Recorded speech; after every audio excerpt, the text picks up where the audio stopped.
Oi, gente, sejam bem-vindos a mais um episódio do Take 5 Lounge.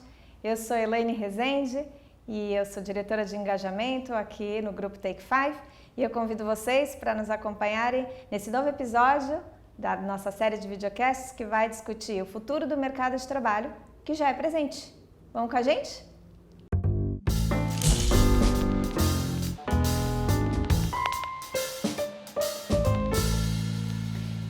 E eu tô aqui com a Datise Biasi, uma amiga de longa data, que é uma publicitária formada pela ECA USP. Ela é pós-graduada em gestão de marcas pela FIA. Ela é mestranda em educação para adultos pela Universidade de Toronto. Bastante coisa. E ela também é uma estudiosa do futuro do mercado de trabalho, uma profissional super versátil, competente e excelente no que faz, e eu sou suspeita para falar. Dati, muito obrigada por estar aqui com a gente hoje, tá? E eu vou fazer minha audiodescrição para que as pessoas com deficiência também possam me conhecer. Eu sou uma mulher branca, de cabelos castanhos escuros, compridos, olhos castanhos escuros também, e eu estou vestindo hoje uma camisa preta com um colarzinho de pérolas. E eu estou aqui com a Dati, que também vai se autodescrever, por favor. Sim, então, em primeiro lugar, muito obrigada, Nani, pelo convite. É um prazer estar aqui com vocês. É um prazer falar sobre esse assunto que eu amo. A gente pode ficar aqui horas. A gente vai fazer o nosso melhor para a gente trazer o melhor conteúdo para vocês, que é o futuro do trabalho. E a minha audiodescrição é a seguinte: eu sou uma mulher branca, meus cabelos são castanhos claros, curtos. Eu estou vestindo, meus olhos estão claros, estou vestindo um vestido preto longo e com brincos brancos e um pequeno colar. Obrigada, Dati. A gente teve a ideia de falar sobre esse assunto porque é um assunto que está o tempo todo, por aí no mundo corporativo. É algo que a gente precisa entender um pouco melhor para poder falar com propriedade. Mas eu queria que a gente começasse do começo para a gente localizar, o nosso lugar de fala. Então, em qualquer comentário, qualquer estudo que a gente vai fazer sobre uma sociedade, sobre uma cultura, a primeira coisa que aquela pessoa que vai debater o assunto antropologicamente faz é se localizar, dizer quem ela é, qual é o olhar, o viés que ela vai dar para aquele assunto. Então vamos entender de que futuro do trabalho a gente está falando e de que lugar você vai falar. Perfeito, Nani. Então acho que é bem importante começar lembrando que eu sou uma mulher branca e nossas questões raciais elas impactam também na forma como a gente vai enxergar esse futuro. Sou uma pessoa que tive o privilégio também da educação, de poder estar em lugares, em grandes empresas, lugares de renome, empresas multinacionais. É óbvio que isso também impacta nessa visão que eu estou trazendo para vocês hoje, e principalmente poder ocupar esses lugares me ajuda a lembrar a gente que quando a gente fala, o fato da gente falar sobre trabalho já nos coloca num lugar de privilégio, porque falar de futuro do trabalho, que quantas pessoas hoje elas têm o privilégio também de ter um trabalho, escolher o seu trabalho, poder dialogar sobre ele. Então, sempre é importante a gente lembrar que se estamos falando de trabalho, temos que bom, e é ótimo que a gente se lembre deste lugar de privilégio, porque eu sempre comento que quem está neste lugar é que tem a missão de trazer, de puxar essa régua para cima e também ajudar quem não está nessa posição para a gente poder então fazer melhores, pensar melhores futuros sobre o mercado de trabalho. Então, muito legal a gente começar falando sobre isso. E é daí que a gente vai falar. Legal, importantíssimo. E Dati, o que é esse futuro do trabalho? A gente já está nele, O tema do nosso episódio a gente colocou aqui como título, O futuro do mercado de trabalho já é presente. Já é mesmo presente? Fala um pouco sobre isso. Sim, o que é bem importante a gente lembrar é que esse futuro ele está distribuído de formas distintas para as diferentes pessoas de acordo com o conhecimento, com o acesso que elas têm à informação, acesso que elas têm à tecnologia. Por isso que quem estuda futuro fala que não é o futuro, fala que são os futuros, porque esses futuros são diversos, eles estão acontecendo simultaneamente, eles vão dizer a respeito, eles vão estar conectados com aquilo que a gente já acessou, com o nível de conhecimento, com o nível de maturidade que a gente já alcançou até aqui. Então sim, nós temos vários temas que são temas de fronteira quando a gente fala sobre o futuro do trabalho, que eles já são presentes, por isso mesmo que a gente está falando de um futuro que ele já é presente, mas que para muitas outras pessoas, esse futuro ele ainda está longínquo, ele não está alcançável. Então, como é que a gente faz, quando a gente vai falar de futuro, para fazer com que as pessoas cheguem a futuros desejáveis juntas? Então, sim, esse futuro já é presente, mas lembrando, a gente não tem um futuro que ele é determinado, e é legal a gente questionar futuros dessa forma, como co-criadores deste futuro. Por isso que é legal lembrarmos, não existe um futuro só, ele não está posto, mas que nós estamos criando juntos este futuro com diferentes camadas de conhecimento, com diferentes camadas de privilégio, por isso que a gente está aqui hoje para falar sobre isso, para a gente poder destrinchar um pouquinho mais como fazer esses futuros serem mais interessantes para mais pessoas e não para poucas pessoas que hoje estão criando, estão na linha de frente, dizendo e determinando esse futuro. Ele não está determinado, mas parte dele já é presente, já está aqui com a gente. E Dati, obrigada, é isso mesmo, eu concordo com você, que são vários futuros, né, assim como somos múltiplos, né, então somos muitas gerações, somos pessoas com histórias de vida, então não tem como falar de um futuro. E a pandemia, né, não tem como também não abordar esse tema, a pandemia, o que ela representou para vocês, estudiosos desse assunto? Sim. O que a gente costuma falar é que a pandemia ela foi um acelerador de futuros. Então, algumas tendências que a gente já via, que já estavam presentes e que já aconteciam de certa forma, elas foram aceleradas, ou seja, mais pessoas tiveram acesso a algumas dessas condições ou ideias, iniciativas relacionadas ao trabalho a partir da pandemia. Acho que essa é a maior forma, e não só, obviamente, no campo do trabalho, como em outros campos também. Quando a gente olhar para o campo do trabalho, no pós-pandemia, a gente tem uma aceleração da forma como, do onde e do quando a gente trabalha, que já era um campo que a gente estudava antes. A gente começar a rever o onde e o quando a gente trabalha, e isso, obviamente, mudou a partir da pandemia, porque a gente teve uma experiência compulsória de termos que trabalhar das nossas casas, e a partir daí a gente foi acelerando, revendo modelos, por exemplo, o modelo híbrido, que hoje está sendo cada vez mais falado, ou até o modelo que a gente está chamando de full remote, ou seja, de você estar completamente, né, poder trabalhar home office, ou ser um nômade digital, ou trabalhar de qualquer lugar. Essa foi a característica que mais se acelerou. Mas é claro que a partir daí, a gente também vai vendo outros questionamentos sobre o nosso formato de trabalho, que eles também começaram a ser acelerados a partir da pandemia. Porque a partir do momento em que eu revejo o meu lugar ou o tempo de trabalho e as entregas que eu faço em função disso, por exemplo, questão de produtividade também sendo um tema que vem com mais força pós-pandemia, porque eu começo a questionar de onde eu trabalho, se eu estou trabalhando bem, se eu não estou trabalhando. É óbvio que eu também vou começar a acelerar questões como, por exemplo, por que trabalhar? Né? Como trabalhar bem?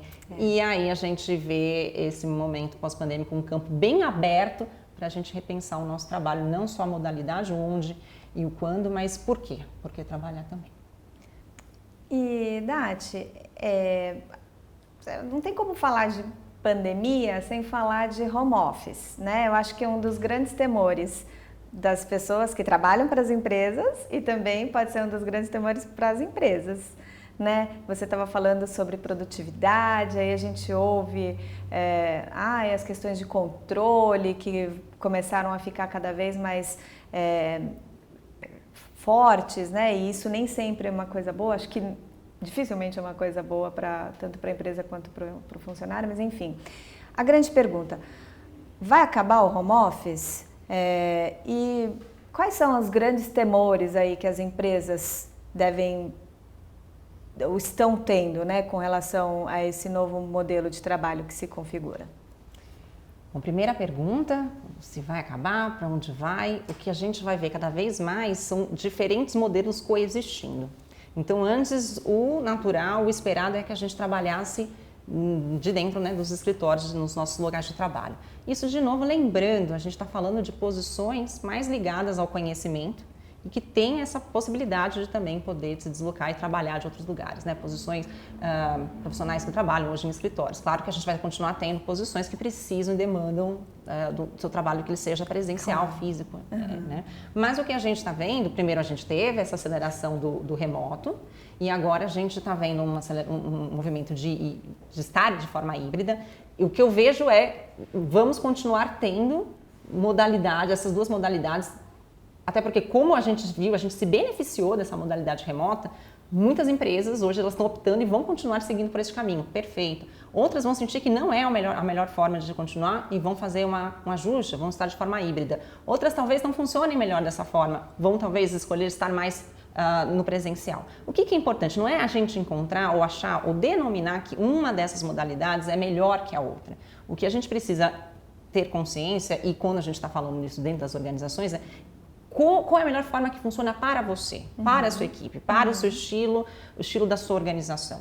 E lembrar que não é o remoto ou o presencial que vai ajudar você a encontrar melhores resultados, assim como você vai trabalhar a sua equipe para isso. Então, o que a gente está vendo como um desafio é, obviamente, achar esse encaixe, achar esse ajuste do que funciona melhor. E para isso, obviamente, eu vou precisar o quê? Escutar mais as pessoas, entender mais como é que o meu negócio funciona. E a gente tem sentido essa dificuldade de como é que eu vou escutar as pessoas então poder me adaptar, como é que a minha cultura organizacional também se adapta nessa nova modalidade, porque a gente também, né, a partir da pandemia a gente viu isso, não era só a gente retirar da forma como a gente fazia no presencial e encaixar no remoto, não funciona, a gente vai ter que criar novos rituais, vai precisar de novas ferramentas de comunicação, então o que a gente ainda está vivendo é essa adaptação. Em resumo, o que eu acredito que nos ajude, o que ajude as organizações a transitarem por esses novos modelos ou a escolherem, optarem por um desses modelos, em primeiro lugar, a gente escutar as pessoas que compõem a nossa equipe, entender o que vai funcionar melhor para cada uma delas. Então, para isso, uma comunicação clara, constante, contínua, ela é fundamental. Em segundo lugar... De via dupla, né? De via dupla sempre, porque eu tenho que escutar e também, bom, em primeiro lugar, eu não tenho que só comunicar. Quando a gente fala uma comunicação de via dupla, não é só informar que tal decisão foi feita pela organização. É justamente, quando a gente fala dessa comunicação de via dupla, entender o que as pessoas também esperam para a gente fazer adequações. Não quer dizer que a gente vai atender todos os pedidos, mas que a gente está conectado com o que as pessoas precisam e funciona melhor para elas. Entender também o seu negócio ele vai sofrer adaptações de acordo com essa modalidade que você escolheu. Tem a questão cultural, ela vai ter que ser adaptada para essa modalidade de trabalho, porque ela não vai, como você funcionava antes presencialmente, não vai ser exatamente como você vai funcionar remoto ou até mesmo híbrido. E isso tudo sempre numa atmosfera de experimentação, que eu acho que é a grande questão que a gente está vivendo, que também a gente pode explorar mais isso quando a gente fala desse futuro do trabalho, que é menos eu procurar uma resposta pronta ou encontrar uma melhor prática em alguma organização, claro que inspira, mas não achar que essa melhor prática ela vai servir necessariamente na sua organização. Você vai precisar testar, vai precisar experimentar, vai precisar aprender. E com isso e é uma questão contínua e, enfim, de adaptação. Pode ser que talvez o novo modelo que você escolha como organização não sirva e você vai ter que fazer novos ajustes e está tudo certo. O importante é se colocar nesse lugar de experimentação. Excelente. Galera do RH, galera do endomarketing, comunicação interna. Eu acho que a palavra é essa, é experimentar, né? Tem outras também, né? Ouvir, falar, ouvir, prestar atenção e se interessar, né? Eu acho que pelo seu colaborador, como funciona melhor, escutar como funciona melhor para ele, o que ele está buscando e olhar para dentro de si também, né, para entender como que é a sua cultura, quem você é, quando tudo começou, o que você estava buscando como empresa, né, não perder as raízes, o começo de tudo. Então, puxa, eu acho que isso é super legal, fico muito feliz que aqui no Grupo Take 5 a gente está fazendo dessa forma, espero que a gente acerte, se a gente não acertar a gente vai tentar de novo, tá, galera? Então, seguindo essa sugestão, esse conselho do experimentar.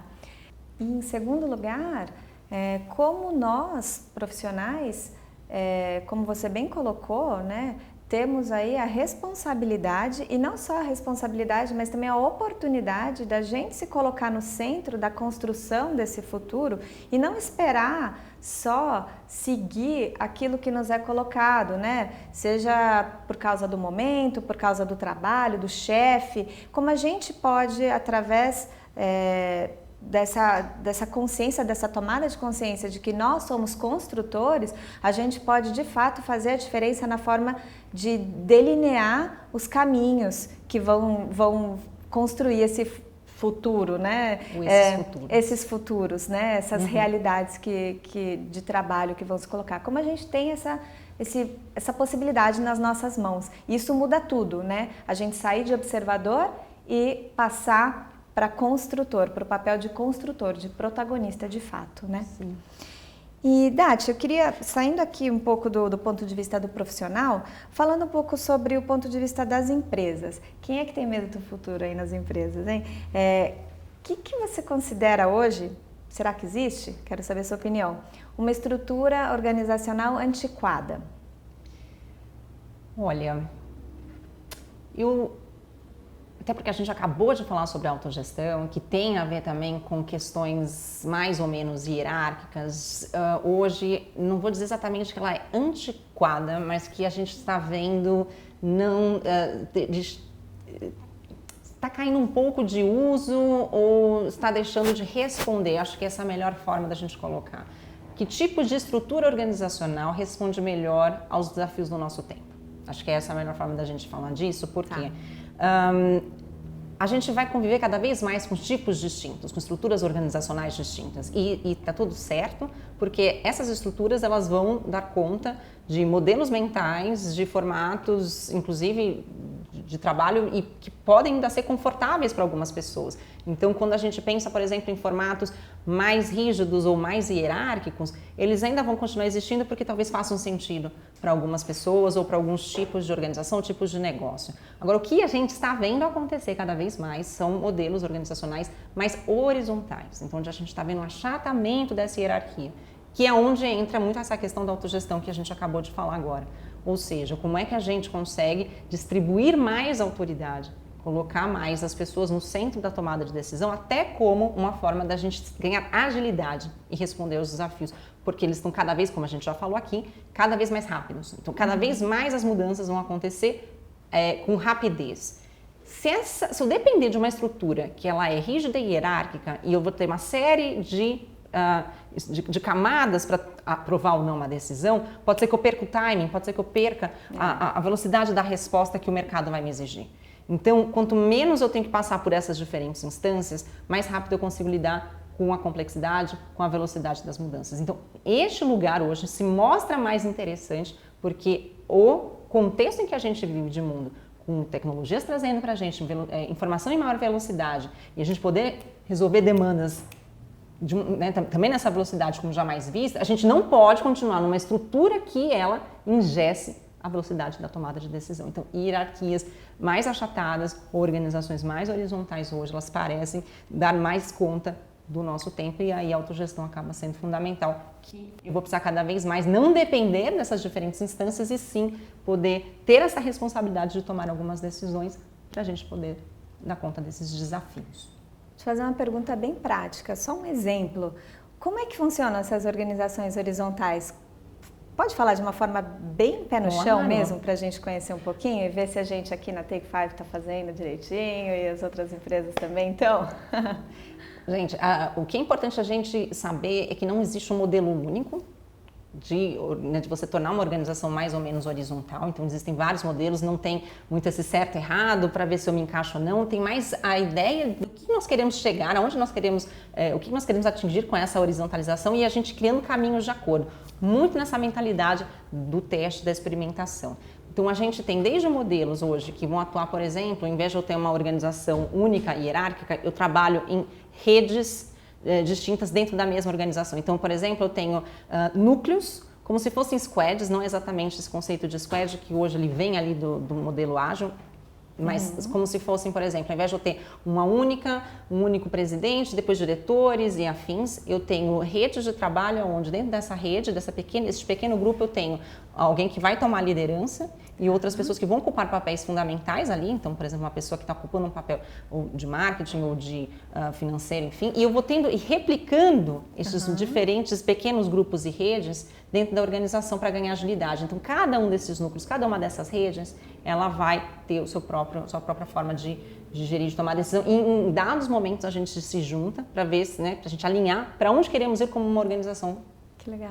Então, esse é um dos modelos. A gente tem outros modelos que são modelos baseados em acordos. Então, cada uma das pessoas dessa organização, ela vai ter um acordo que rege o que ela precisa atingir, mas ela não necessariamente se reporta para outras pessoas formalmente, mas que no final de cada temporada, X meses, enfim, a gente se junta para ver se os acordos que nós fizemos entre nós foram atingidos, se a gente estabeleceu algo concreto. E aí, óbvio, enfim, são dois modelos.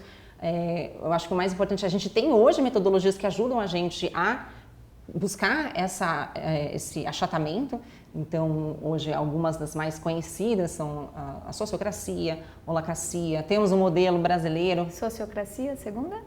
a holacracia, Holacracia. a sociocracia. E o modelo brasileiro? Nós temos um modelo brasileiro que é chamado O2, Organizações Orgânicas, que também é uma derivação desses modelos. Legal. A gente tem outros modelos lá fora, até o próprio Management 3.0, que já é um dos modelos que a gente já vem estudando há alguns anos, que fala muito dessa, né, distribuição de tomada de decisão, como fazer para que ela aconteça de uma forma mais suave. E também, fora do Brasil, mais uma série de outros modelos que estão embrionários, mas o mais interessante, né, ajudam, mas, de novo, eles não determinam. Não tem que usar essa metodologia para dizer que eu estou conseguindo ser mais ou menos horizontal, mas que elas ajudam a gente a criar novos processos, novos rituais, porque, no fim, a gente mudar a forma como a gente toma ou não decisões é parte da nossa cultura, da cultura organizacional. E isso precisa ser aprendido onde hoje é a liderança e como é que essa liderança vai abrindo mão desse controle, vai criando artefatos, criando esses processos que permitem a gente atuar dessa forma mais aberta. Sim. E aí a gente aprende juntos e vai testando. Muito, essa história da liderança distribuída é muito interessante para que as pessoas, tanto do ponto de vista da liderança, deem a confiança para que as pessoas que vão exercer esses micro papéis, né, que estão distribuídos, se sintam confiantes para entregar um trabalho bem feito e o melhor de si, né? Então, fica aí também a ponte do aprendizado, da lembrança que as empresas, os líderes das empresas precisam ter de como fomentar a autoconfiança nesses líderes para que eles possam exercer esses papéis dentro desses modelos que você está trazendo. Você fala muito disso, né? A tal da liderança distribuída. Como que a gente define isso, então? Bom, para falar sobre liderança distribuída, a gente tem que também entender o que está mudando na liderança, de forma geral, quando a gente olha para este futuro que já é presente. E uma das principais mudanças que eu sempre falo sobre líderes é que o líder cada vez mais ele vai precisar sair de uma postura daquele que tem as respostas e só coordena para que a equipe faça, né, diga o que precisa ser feito, mas como ele vai estar numa posição de fazer melhores perguntas, não de ter as melhores respostas. Ótimo. Porque cada vez mais, o fato, não desprezando o conhecimento que você como um líder, um gestor, obteve até aqui com toda a sua experiência, mas como as mudanças estão mais aceleradas, o que se viveu até aqui não é garantia de que a gente já tenha as ferramentas e o conhecimento para lidar com aquilo que está emergindo. Então, mais importante, é claro que esse conhecimento adquirido é importante, mas eu vou precisar cada vez mais ser um facilitador, um gestor facilitador, um líder facilitador para que isso emerja do grupo, para que as pessoas que estão mais em contato com as suas áreas ou com o seu cliente, enfim, com a posição que lhe pertence, como é que elas trazem mais esses insumos para que você tenha melhor material para reagir, para lidar com o mercado. Pensando nessa mudança desse líder que vai precisar escutar cada vez mais, vai precisar dar mais esse espaço, a gente começa a ter essa abertura para que essa liderança seja então de fato distribuída. Então esse é um primeiro caminho que se deve andar, que eu percebo que tem feito a diferença dentro das organizações, esse líder que deixa de ser aquele que tem as respostas, o líder salvador, o líder herói, o que blinda a equipe, que carrega as coisas nas costas sozinho, para um líder que ele vai mais inspirar, facilitar, escutar e deixar com que as respostas venham da equipe. Bastante desafiador por si só essa mudança de postura, porque novamente, como líderes, não aprendemos a estar nesse lugar. Porque aprendemos a não sermos vulneráveis, ou seja, não dizer que não temos as respostas, né? Porque precisamos ter essas respostas. Acho que esse é o primeiro ponto. O líder herói, adorei esse nome. O líder herói.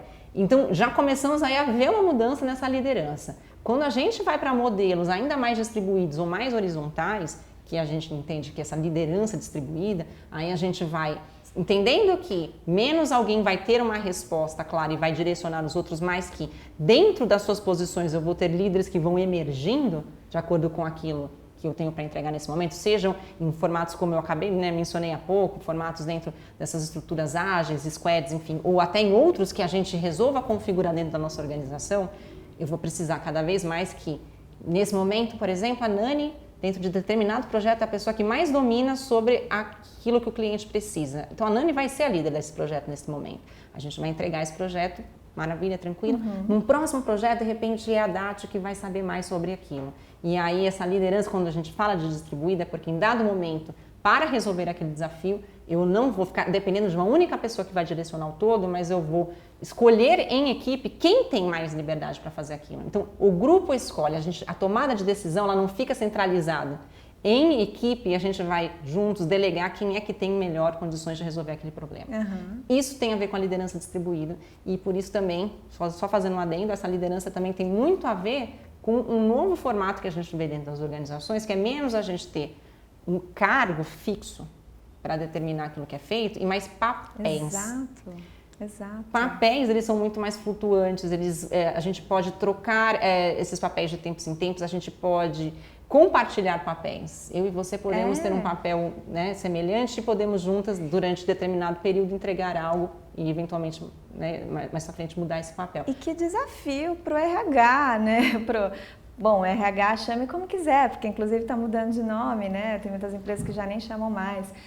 Que desafio, tanto para o líder sair dessa posição de líder-herói, vou usar essa palavra, para as pessoas também, os funcionários, os colaboradores, que precisam também ser flexíveis a ponto de ocupar papel de liderança num projeto e depois deixar essa liderança de lado e ocupar o papel de um executor no meio de um outro projeto que vai ser liderado por uma outra pessoa, quanto para a própria área de desenvolvimento humano, RH, etc., os nomes aí que existem, pensar no modelo de remuneração, no modelo de evolução de carreira, de plano de carreira. Cara, é muita coisa, né? É grande o negócio. E a gente fala sempre aparece esse termo, que é a cultura organizacional, né?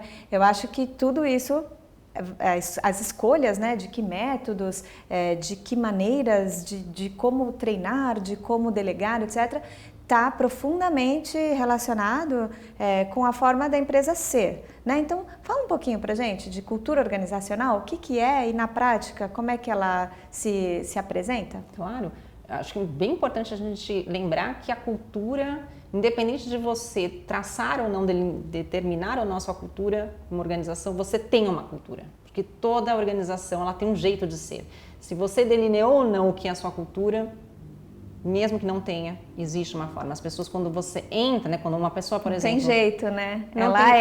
Exato, porque ela é um corpo de pessoas trabalhando para um objetivo comum. Esse corpo de pessoas também vai trazer as suas próprias questões, os seus valores. Então, inicialmente, se a gente for olhar, né, para modelos até menores, que é mais fácil da gente falar de cultura do que, nesse momento, né, de grandes organizações. Essa cultura, ela vem muito dos líderes, dos donos, porque elas vão imprimir nessa organização os seus valores. Então, mesmo que você, de uma organização que ainda pequena, nunca parou para pensar na sua cultura organizacional, não se preocupe, você tem uma cultura. Ela já está aí, né? Ela está porque pode ser bom ou não. Exato. O que a gente vai olhar é como, tendo consciência dessa cultura, é entender, então, a partir de onde eu quero chegar, que tipo de empresa eu quero me tornar, que valores vão orientar o meu trabalho e, principalmente, qual é a grande missão, o que eu me proponho a resolver no mundo. E aí isso vem até de uma questão pessoal, porque, de novo, né, nós como indivíduos temos um objetivo, queremos colocar o nosso melhor no mundo, a organização, né, porque eu falo que uma organização é um conjunto de pessoas trabalhando para um propósito comum.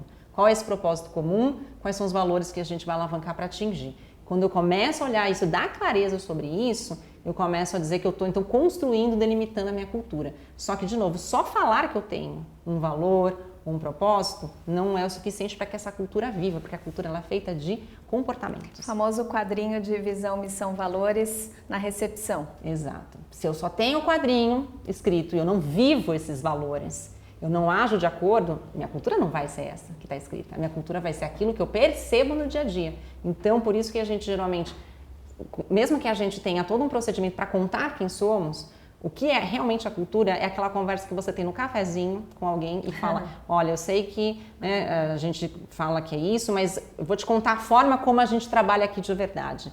Faz desse jeito que a gente, dessa maneira que a empresa espera que a gente se comporte. Isso, na verdade, é a cultura, é aquilo que é percebido nos comportamentos no dia a dia. Então, é muito importante a gente estar de olho, a gente, de alguma forma, perceber, mapear como ela acontece, porque não é só a gente dizer que é, porque não vamos ser só porque escrevemos no quadrinho que somos, mas entender como é que a gente se comporta no dia a dia, para onde queremos chegar, que comportamentos vão precisar ser alterados para que a gente, então, seja de fato aquilo que a gente está dizendo ou que gostaríamos que fôssemos. Exato. E aí a grande dificuldade. Será que as pessoas estão percebendo isso da forma, porque tudo são percepções, né? Então, será que a cultura como a gente acredita que ela deveria ser e a gente se esforça para que ela se materialize, será que ela está sendo percebida dessa maneira? Né? E aí vem de novo a necessidade de a gente escutar, né? Para ver se realmente a percepção é a que a gente imagina que seja. Exatamente, né? Exatamente. Depois a gente criar o que a gente chama de mecanismos, artefatos, rituais, processos que vão materializando essa cultura desejada. E no caso, quando a gente fala agora desses novos modelos de gestão, como você trouxe, né, a gente puxou cultura a partir daí. Então, como é que a cultura ela vai ser determinada para que a gente tenha modelos mais flexíveis? Então, aí, voltando, quais são os processos, os rituais? Quando eu falo ritual, é às vezes a forma como a gente começa uma reunião, é a quantidade de reuniões que a gente tem no nosso dia a dia. Independentemente de ser presencial ou online. Né? O cafezinho não é o cafezinho tangível que você está querendo dizer, né? Pode ser também, né? Mas o cafezinho, a hora do cafezinho, ela pode acontecer de maneira remota, de várias maneiras, né? Seja ali num quebra-gelo no começo da reunião, na abertura da reunião, seja um encontro, seja na possibilidade de a gente oferecer um momento flexível para um colaborador que precisa de algo pessoal. Em todo momento, né? Essa hora do cafezinho pode acontecer. E a cultura pode se materializar. Sim, né? Sim. E, por exemplo, a forma, às vezes, como eu não só contrato, mas quais são os critérios que eu tenho para desligar pessoas? A forma de contratar, a forma de desligar, a forma de começar um e-mail, de se despedir. É incrível, né? Tá em todo lugar, né? Sim, se a gente celebra ou não conquistas. Isso é cultura. O tipo da celebração. Tudo isso está envolvido com cultura. E é óbvio que quando eu vou pensar em dar mais autonomia, quais são os novos processos que eu vou criar? Então, realmente, será que eu vou agora fazer com que tal, por exemplo, um processo de compras, eu vou ter que ter X níveis de delegação para conseguir, então, ter aquilo aprovado? Ou eu vou mudar isso? Então, né, vai desde essa parte que ela é mais formal, documentada, até a forma como a gente se comporta. Às vezes, o dress code, isso é cultura. A forma como eu posso ou não me sentir à vontade, vestido numa organização, o contrato de contratação do fornecedor, a forma como ele está escrito, né? Exatamente. Então, isso tudo compõe o que a gente vai chamar de cultura e as mudanças que a gente quer fazer também tem que ser baseadas conscientemente nessa cultura. De que forma, então, eu vou... O que eu vou trazer de vivo, assim, o que eu vou desenhar no meu dia a dia para que eu tangibilize que eu quero, então, trabalhar de uma forma diferente. Eu quero, então, dar mais autonomia. O que é que eu vou... ou não só, de novo, comunicar ou colocar numa newsletter, numa intranet, dizendo que somos, mas quais são os procedimentos do dia a dia que, ao passarmos por eles, nos sentiremos mais próximos desse lugar que a gente queira chegar. Seja dar mais espaço para as pessoas, seja pequenas mudanças que vão nos levando para esse trabalho que a gente quer construir, que faça sentido. E no fim das contas, um resumo, eu acho que para as empresas, pensando ou não sobre a sua cultura, ela existe, é bom que você pense, é bom que você meça, que você escute para poder medir, para poder entender como é que ela está sendo percebida e você possa testar, aí fazendo um gancho com o início, testar formas diferentes para que a sua cultura de fato seja transmitida, seja percebida da forma como você acha que você é e como você gostaria que ela fosse percebida. Muito legal. Para a gente encerrar, eu queria só deixar assim uma reflexão, que a gente sente muito, né, quando fala de futuro do trabalho, sente muito uma angústia, né, porque é sempre um pouco catastrófico. Eu não sei se é a minha percepção, mas é o que eu recebo, né, na minha bolha. São tantas bolhas aí, né, que o algoritmo nos mostra, mas eu acho que a minha bolha talvez seja compartilhada, né, com outras pessoas, esse sentimento de angústia que fica por causa desse medo da tecnologia roubar os empregos, o medo da gente, da insegurança, né, se a gente vai ser relevante, se tudo que a gente estudou, que a gente aprendeu, que a gente investiu de tempo, de esforço, vai continuar sendo importante, mas eu queria trazer uma reflexão de que nem sempre precisa ser um lugar de medo, porque tudo depende, né, de como você, o que você considera que é um lugar feliz para você estar, né? Então aí eu queria trazer essa última reflexão que você geralmente fala, né, nas suas participações no mercado, né, nas palestras e tudo mais. O que é ser bem-sucedido profissionalmente, né? Eu acho que a gente precisa pensar sobre isso para poder entender se a gente vai ficar feliz ou não com esses futuros que se delineiam. O que é ser bem-sucedido profissionalmente? Uau, olha, Nani, essa pergunta, ela vai ter diferentes respostas. Eu acho que essa pergunta ela tem um caráter muito pessoal. Mas o que eu gosto de trazer é que antes a gente via, né, o conceito de ser bem-sucedido de uma maneira muito determinada. Então a gente já, né, entendeu que a gente ia para o mercado de trabalho, ia ter um belo diploma, entrar numa grande organização, atingir um grande cargo, eventualmente ter uma equipe, enfim, com uma boa remuneração. O que eu tenho observado é que cada vez mais o conceito, o que é ser bem-sucedido, vai ser muito diferente para as pessoas, porque o próprio modelo de trabalho ele não vai ser só essa forma como eu acabei de trazer aqui, que foi o modelo que a gente entendeu que seria até, né, como nós fomos educados a entender como seria uma progressão no mercado de trabalho. Então, ser bem-sucedido vai estar muito mais relacionado com aquilo que te faz bem, com aquilo que te preenche, do que você de fato percorrer uma carreira, uma estrada, uma linha profissional, uma linha corporativa, né, no caso de quem trabalha em grandes corporações.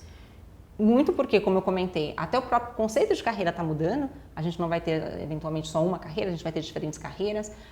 O próprio fato de a gente trabalhar às vezes em um único lugar, isso já é uma realidade, já mudou bastante. A gente tem pessoas trabalhando às vezes em dois ou três tipos não vou nem chamar exatamente de empregos, né, de formas de se remunerar. Então, o que é necessariamente você ser bem-sucedido? É mais você chegar em algum lugar, em alguma posição profissional, ou é você compor o seu trabalho da maneira que te satisfaça pessoalmente? Então, isso para mim, essa para mim é a grande mudança. E graças a essa mudança, a gente também está escolhendo, graças a essa nova forma da gente entender o que é ser bem-sucedido, a gente também está lidando de uma outra forma com o trabalho. Então, ele se retroalimenta. Então, o trabalho está mudando, as pessoas estão vendo que elas não precisam só se comportar ou atingir aquilo que elas já estavam acostumadas ou que elas aprenderam quando mais novas sobre o que seria o sucesso, e elas também estão escolhendo compor esse trabalho de diferentes formas, da forma como elas se sentem felizes.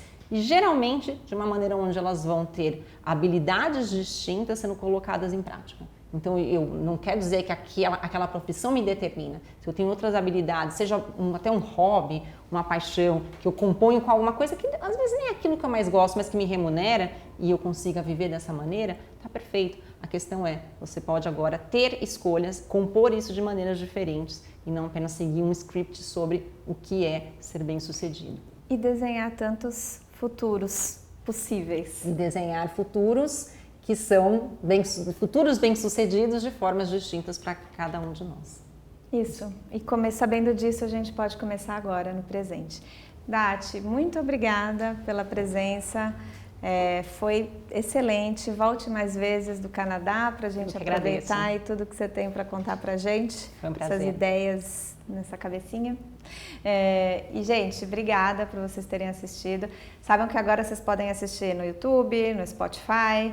Então, puxa, se vocês acharam esse conteúdo relevante, agora fazendo a versão YouTuber, deixa um like, segue a gente, assista os outros episódios que a gente está cheio aqui de coisa interessante e relevante para quem trabalha no mundo corporativo, quer se manter atualizado, quer se manter relevante para conhecer o que está rolando por aí.